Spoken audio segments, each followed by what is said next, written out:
So here's the definition of the sorting problem again. You're given a randomly ordered sequence of numbers. Let's call that sequence A1 to AN. And the problem requires you to sort them into non-decreasing order. So the output, the required output, is a reordering or a permutation of this input sequence. Let's call this reordering as A1 prime, A2 prime, and so on till AN prime. This is the reordered sequence. And this reordered sequence has the property that it's in non-decreasing order. So A1 prime is less than or equal to A2 prime, which in turn is less than or equal to A3 prime, and so on. So this is a non-decreasing sequence. And note that duplicates are allowed. That's why we include the possibility of A1 prime being equal to A2 prime, or A2 prime being equal to A3 prime, and so on. So this is the definition of the problem. Now let's look at an algorithm called insertion sort to solve the sorting problem. Now insertion sort is a very simple sorting algorithm, which is why we're going to start with it, and having gone through it, we will then see how to analyze this algorithm. So in some way, insertion sort provides us a good toy example for us to practice our basic skills in the analysis of algorithms. So it's a good toy example for me to introduce some of the concepts about how to analyze algorithms. But before we look at the analysis of insertion sort, we need to first understand what the algorithm itself is. Insertion sort is the sorting method that card players often use. And the best way to illustrate that is through an example.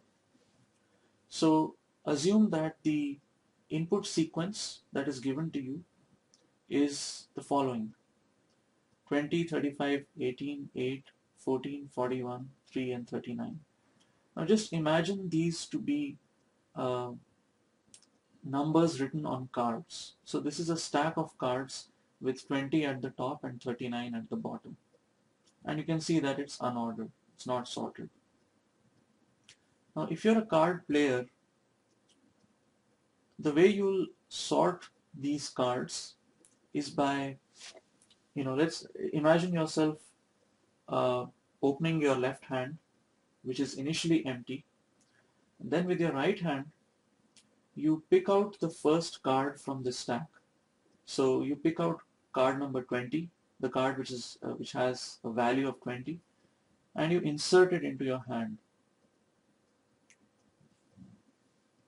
Then you look at the next card, that's 35, and you again insert it into your left hand at the right place. So because 35 is greater than 20, you'll insert it somewhere like this. Okay, so then you look at the next card, that's 18.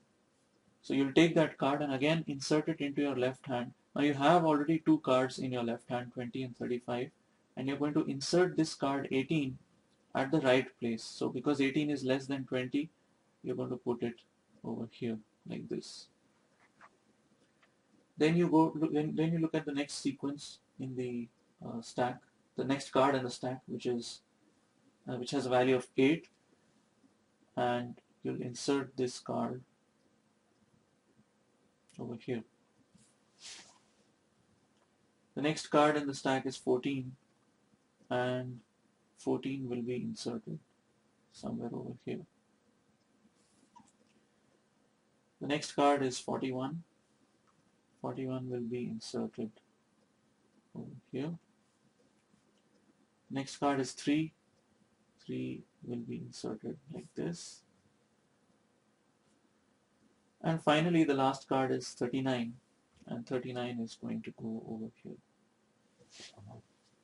So if you're a card player, you can imagine yourself using this sort of a method to sort the cards. You insert the cards one by one into your hand, and at any moment your hand contains a partially ordered sequence of cards, and in each step you're adding one more card to that partially ordered sequence, increasing the number of cards in your hand by one until you have inserted every single card from the original input sequence. So if you want to read off the sorted sequence, it's just going to be the sequence read in this particular order: 3, 8, 14, 18, 20, 35, 39, and 41. So note that what we did in this example was that in each step we took an element from this unordered sequence and we inserted it into the ordered sequence. So it's called insertion sort because in each step we are inserting one more element into the ordered sequence. Okay, we're just picking some random element from the unordered sequence. In this case, we're just picking the first card that is at the top of the stack and putting it into the ordered sequence. But in general, you could have chosen any card.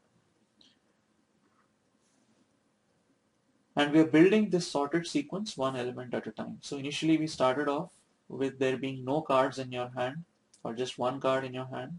And in each step we kept on adding one additional card until the number of cards in your hand is equal to n, assuming that the input sequence was of size m.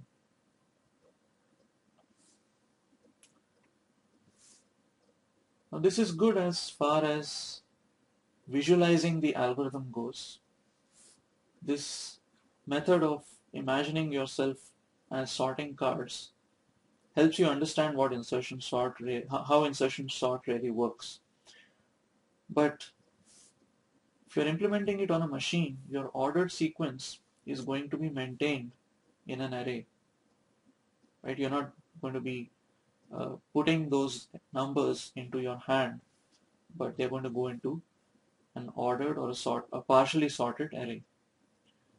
And in each step, you're going to insert one new element into that ordered sequence, extending it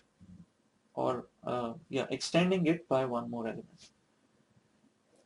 So you're going to be inserting the next element from the unordered sequence into the ordered sequence. And when you insert an element into an array, in general, this new element needs to be inserted somewhere in the middle of the sorted array, right? If you go back to this example, when we inserted 14, for example, we inserted 14 between 8 and 18. So we had to first locate the right place for inserting 14 into, and the right place was somewhere in the middle of the existing cards. In the same way, when we insert a new element into a sorted array, this new element will in general be inserted somewhere in the middle. And clearly, you can't, if you have an array, you can't just insert an element into the middle. You have to first make space for that element. And so we'll need to make space for the element to be inserted. In addition to finding the location where it needs to go, we'll also need to ensure that there is an empty spot there where we'll put it. So with that, let me draw your attention to this diagram over here. In general, so this I've taken a snapshot of this insertion sort procedure at the instant where we are planning to insert the jth item from the input array. Okay, so assuming that the input array is A and there are n elements in the input array.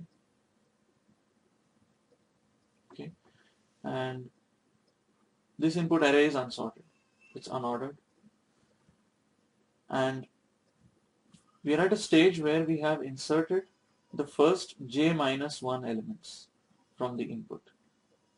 Okay, so the first j minus 1 elements have been picked out one by one and inserted into an output array. So this is the output array, which is maintaining the partially sorted sequence. And in this case, the first j minus 1 elements have been inserted over here, and they are sorted.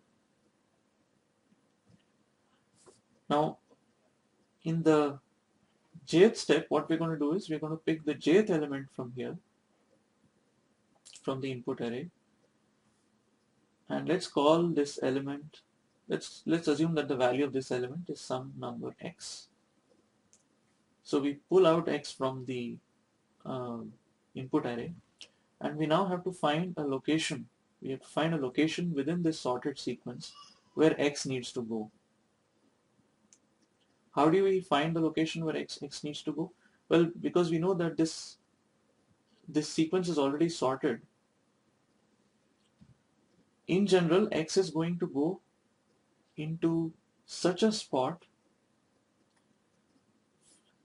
such that to the left of this spot, let's say x is, if x is to be inserted into this spot, all elements to the left of this spot will need to be less than or equal to x.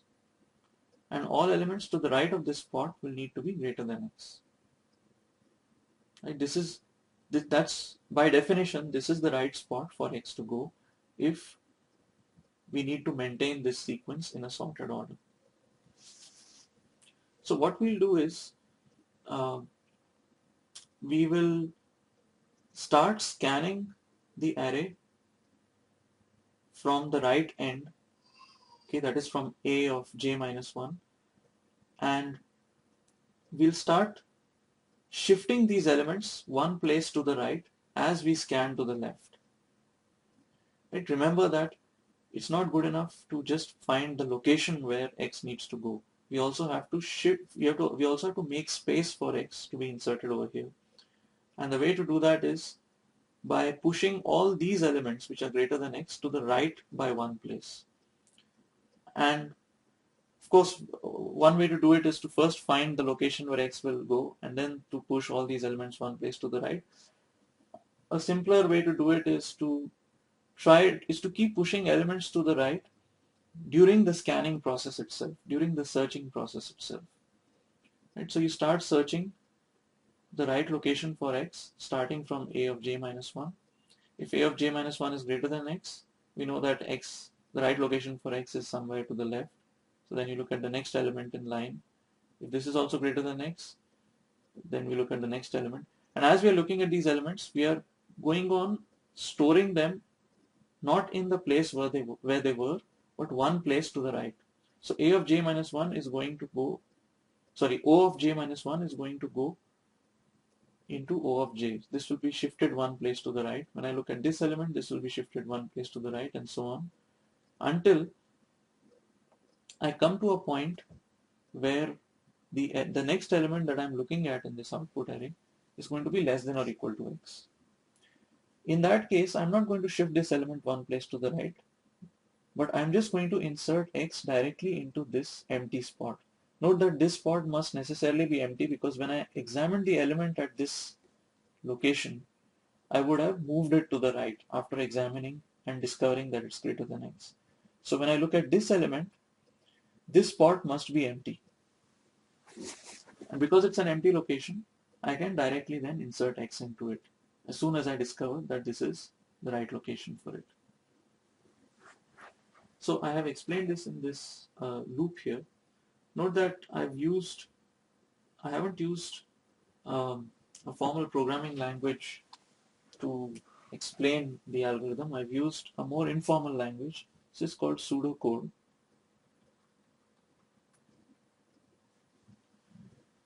In general, we'll be specifying or discussing algorithms by writing them down in pseudocode. Pseudocode is not exactly code, but it's not exactly an English sentence either. So it's kind of midway between natural language and a formal programming language. The goal is to make the description of the algorithm readable. And in order to make it readable, we can use some English phrases but at the same time we should make sure that each statement here is unambiguous. Okay, so somebody reading the code should be able to immediately understand in an unambiguous way what each instruction really is. Okay, so let's see. So this is the code. This is the pseudocode for inserting the jth element from the input into its right spot. The jth element from the input is a of j, and to insert it into its right spot, we are going to start looking from the last element in this sorted sequence, which is O of j minus 1.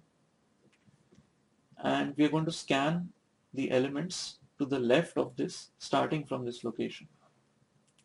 And while we are finding that the element we are looking at is greater than x, we're going to shift that element one place to the right, and then we're going to move to the next element on the left. And finally, when we come out of this while loop, we know that we would have hit a boundary where the element that we are looking at now is no longer greater than x, but it's less than or equal to x. And as soon as we hit such an element, we're going to exit from this while loop. And in that case, we know that, so if the index at this point is just given by this variable index, we know that this spot with the index plus 1 is empty, and in this empty location we'll store the element that was to be inserted.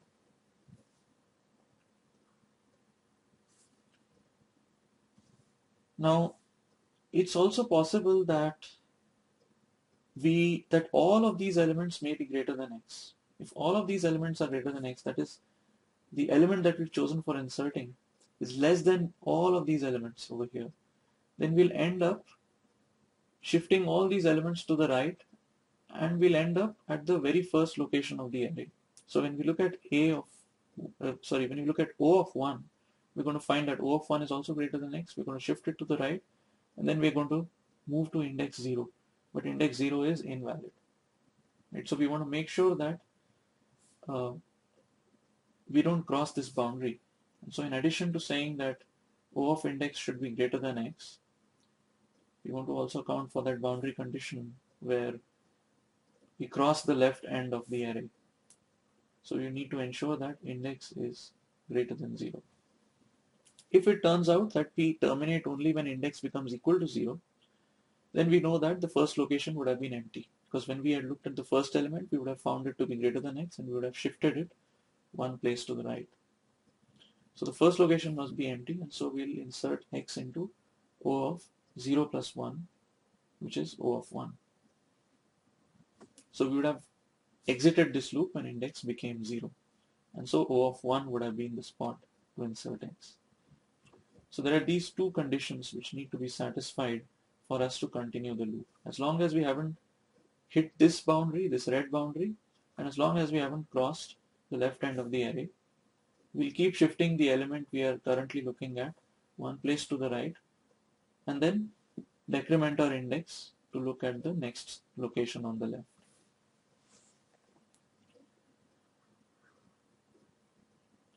So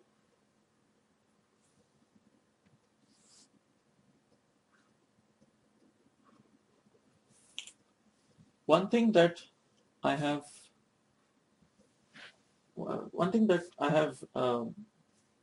mentioned here is that the output array is O and the input array is A. So the output array is different from the input array. Now this is just for simplicity, to help us understand what we are doing in the algorithm. But it turns out that we can actually work with the input array itself. We don't need a separate output array. And that's because when we are operating with indices 1 to j minus 1 in the output array, we're looking at the jth element in the input array, and we're already done with these j minus 1 elements. Okay, we've inserted them into the output. So we can imagine this green rectangle existing within the input array itself over here. So we don't need a different output array. We can directly work with the input array. And this is called sorting in place. So insertion sort sorts the input array in place. And what we mean by that is we don't need any extra space over and beyond the input array in order to sort it. We may need a constant amount of extra space, for storing some temporary variables, but we don't need, another input array, another array of size n over and above what we have been given in the input. So when we say that an algorithm sorts in place, we mean that it will use only a constant amount of memory over and above what has been given in the input in order to sort the input. So here's the complete algorithm. What I described here was just how to insert the jth item. But of course, this code is going to be embedded within another loop which will iterate over the values of j from 1 to n or 2 to n. Well, we can imagine that we'll iterate from 2 to n because by default an array of size 1 is already sorted. So we can imagine starting from, we can imagine this green rectangle starting from a size of 1. So we'll take this, when we begin the algorithm, we'll take the second element, insert it into the sorted sequence, extending it to a length 2. Then we'll take the third element, insert it into the sorted sequence, extending the sorted sequence to a length of 3, and so on. So the values of j we're going to look at. The jth element to be inserted is going to have a value of j varying from 2 to n. And this is the loop that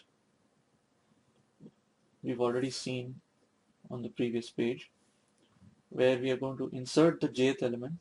We're going to store the jth element first of all into a temporary variable x, and then we're going to insert this jth element into the sorted part of the array, which is a of 1 to j minus 1. So before beginning this loop, a of 1 to j minus 1 is sorted. So remember that we are working only with the input array now. So indices 1 to j minus 1 represent the portion of the array that is already sorted at this point. And what we are going to do in the loop is we're going to take the next element, which is a of j. We're going to pull it out and store it into a variable called x. And the reason we want to store it into this variable is because when we start scanning this sorted sequence from here, the first thing we're going to do is we're going to check if this value is greater than x. And if it is, it means that x needs to be inserted somewhere to the left of this element. So we'll need to shift this element to the right. Right? And when we push this element to the right, we'll be overwriting a of j. So we don't want to lose this value. So in order to not lose this value, we're going to store it in this temporary variable x, and then we're going to try to insert this element into this array, into the sorted portion of the array, 1 to j minus 1. And by shifting it one place to the right, by shifting this element one place to the right, we will have created an empty spot here. And by going on shifting elements to the right, this empty spot will go on moving to the left until it stops at the right location. And at that location, we'll put in this value x into that empty spot. And then our sorted sequence will have gotten extended by 1. So at the end of this loop, the sorted sequence would be a of 1 to j. Okay, at the beginning, it was a of 1 to j minus 1. And in this loop, we are taking the jth element and we're inserting it at the right place. We're pulling it out into a temporary variable, and then we start looking at the sorted portion from the last element, which has an index of j minus 1, and we keep checking whether the value of that element is greater than x and whether the value of the index we are looking at is greater than 0, because there's always the possibility that a of j may be the smallest element, and if it's the smallest element, this loop will terminate only when index becomes equal to 0. And whenever the loop terminates, we simply insert x into the right location or the empty spot. So this is the insertion sort algorithm. Let's try to run it on this example which we saw over here. So initially our sorted sequence is just going to be this one element 20. When we begin the algorithm, we're going to try and insert this second element. So 35 needs to be inserted, but 35 is already greater than 20. So what's going to happen is, the very first time we evaluate this while condition, we're going to exit this loop, because a of index is already less than or equal to x. And so we exit at the beginning itself. And when we exit at the beginning itself, we'll be just storing. So we would have pulled out this 35 into a temporary variable, and we'll be just taking this value and putting it back into this location. Then we would have extended the sorted sequence by 1 unit. Then we take 18. Where is 18 going to go? The 35 is it has to be to the left of 35. It has to be to the left of 20 either. So this is a case where we cross the left end of the array. And so we're going to pull out 35, write it over here. Of course, before that we would have stored 18 into a temporary variable over here. Then we move 35 over here. We move 20 into this spot. So let me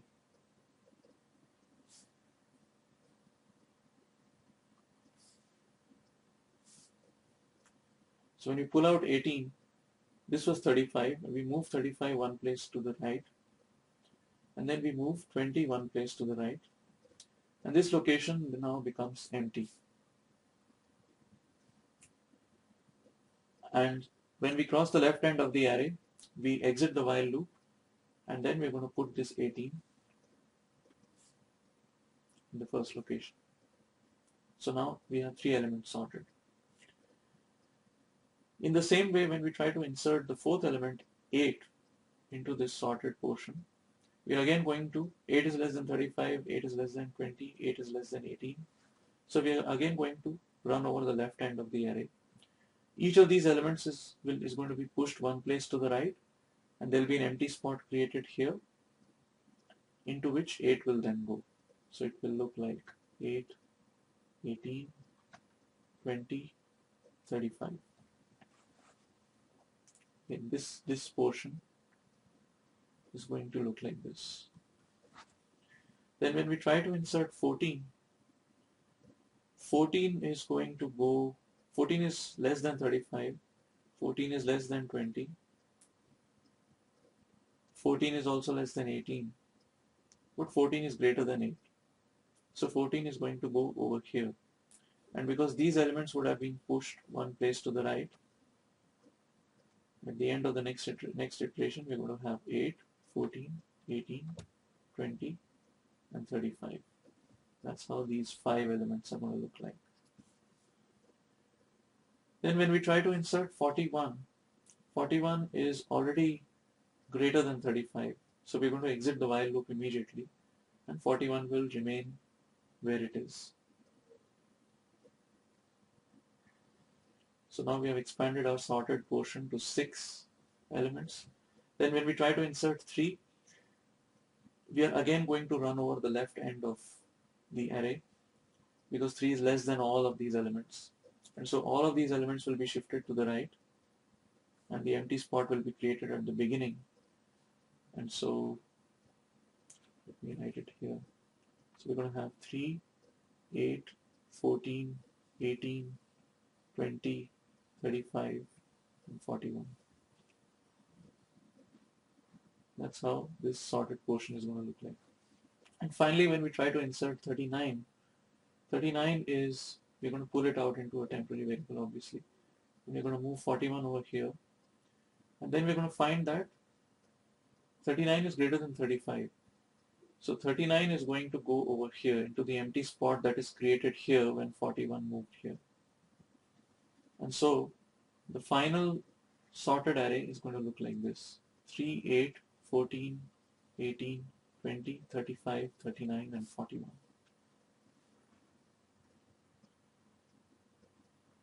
So having looked at how insertion sort works, let's next move to analyze this algorithm. Let's try to analyze this algorithm.